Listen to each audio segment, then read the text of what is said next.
Hi, this is Sarah. I'm going to walk you through a tutorial of how to use MyFitnessPal. You're going to download the app. It looks like this. You do not need the paid version. In my opinion, it's just not worth it. You can use the free version. It works perfectly fine. When you initially get the app, it'll walk you through a setup where you put your information into it. But because I have mine already set up, it won't prompt me for that. So enter the app. At this point, you have your name already entered and things in it, but you'll get to this dashboard. At the top, you'll see calories. You'll see your total calories for the day once you have them all set up, how many calories you've eaten, and how many you have remaining. If you look down the bottom, you'll have dashboard, which is the main page we're on, diary, newsfeed plans, and more. Tap on more. It'll bring you to this long list, and you want to scroll to goals in the middle and tap on it. You'll come to this page, and in the middle, you'll see nutrition goals. Look under calorie, carbs, protein, and fat goals and tap on that. It'll bring you to this page, and I want you to tap on calories. At this point, you're going to enter the number of calories that I have given you for the day.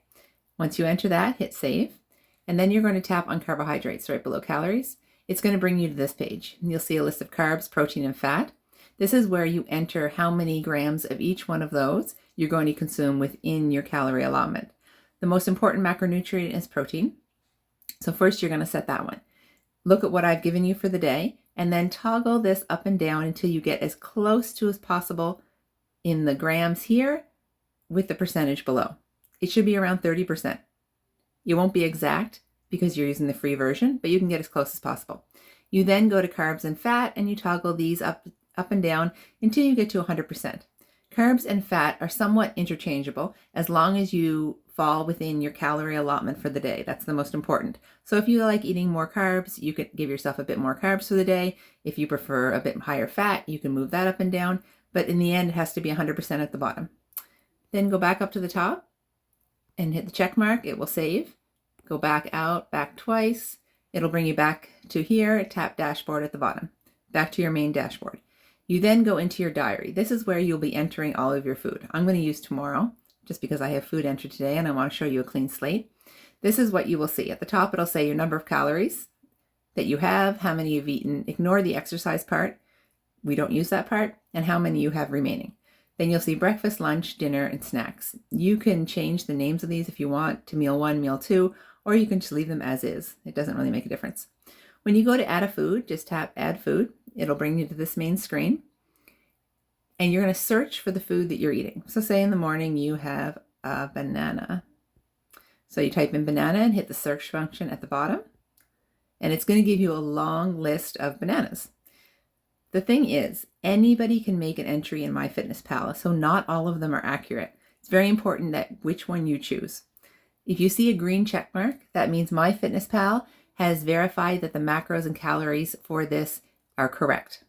But you see the top one here where it says best matches. This banana, it says 105 calories, medium banana.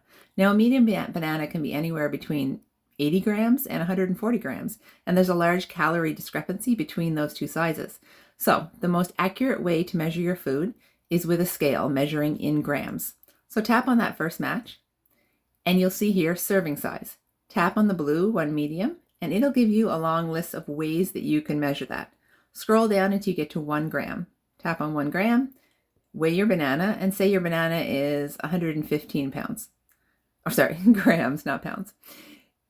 You type in 115, hit save, and you'll see that 115 gram banana has 26.3 grams of carbs, 0.4 grams of fat, and 1.3 grams of protein.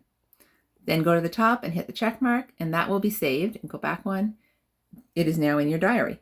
You can continue entering your food. If you have a packaged item, type in the exact name on the package and search for it. But be careful. Always double check the nutritional label on the package with the entry that you're choosing to make sure it matches. Because again, there can be some incorrect entries in here from people entering it wrong. A nice thing about MyFitnessPal is it will remember your most common foods. So say I tap on breakfast, add food, you'll see that there's a list of foods here. These are foods I eat quite often. So I can scroll down and grab the foods that I want out of this list. So that's really handy because people tend to eat similar breakfasts and lunches and snacks, and you may have different dinners, but most people end up eating a lot of the same foods. So they'll be here in a list for easy access. Another nice feature of MyFitnessPal is that you can go to the day before. Say you have exactly the same breakfast. You can just scroll in the back at the top of the screen, it'll give you you'll see all the food that you ate the day before. Now you can tap on this little pencil at the top of the screen, and now you can either choose your entire breakfast, or you can choose 1 or 2 items out of breakfast. I'm going to choose, I have Greens Plus, I have that every morning, my cream, half and half, protein bar. I don't count coffee because there's no calories in coffee. So now I've selected 3 items. I look at the top of the screen to the 3 little dots. I tap on that. It says copy to date. I tap on that. I can copy it anywhere I want. I'm going to say tomorrow. For you, it would be today, but I'm using tomorrow again. So tap on that. And if I look at my entry, boom, there, my breakfast. Really easy, quick way to bring food that you eat commonly over from other days, which is really nice. Now scroll to the bottom of the page and you'll see nutrition. Tap on that. At the top of the page, you'll see calories, nutrients, and macros. If you tap on macros, you'll get the breakdown of how many grams of carbs, fat, and protein you've eaten so far and the percentage of the total. If you tap on nutrients, you'll see, again, the carbs, protein, carbs, and fat, but you'll also see fiber, sugar, saturated fats, and a few vitamins at the bottom. It's important that you keep track of your fiber intake and your added sugars. But remember, this number besides sugar is not just added sugars. It's all sugars you eat, including sugar in milk, sugar in fruit. So just remember that when you see that number going up. And if you tap on calories at the top, you will get the breakdown of how much each one of your meals, how much percentage each one of your meals is of your total calories. So if you exit back out, and you look down at the bottom of the screen again, back down to the dashboard, diary, newsfeed, plans, and more. If you tap on more, I'm going to show you a nice little thing. And you scroll down to recipes, meals, and foods. You can create recipes and enter them, weigh them all out once, enter them, and then save them in here, and then access them anytime you go to make that recipe, especially if it's one of your favorite recipes, which is really nice because you will make the recipe again, and it'll probably be exactly the same as the first time you made it. Another thing you can enter are foods. Say there's a food and you search for it and you can't find it. And so you just enter under foods. This is a rye bread that I really like, but I couldn't find it in the search function. So I just made it entry. So I have it at all times. I can grab it. And meals. You could enter a meal that you have quite often. This is a burrito bowl that I love to make. I put a little picture if you want. And so anytime I have that burrito bowl, I just tap on that and it enters automatically into my calories. So that's a nice little function. Basically, play around with this. It's going to take a little bit of time to learn.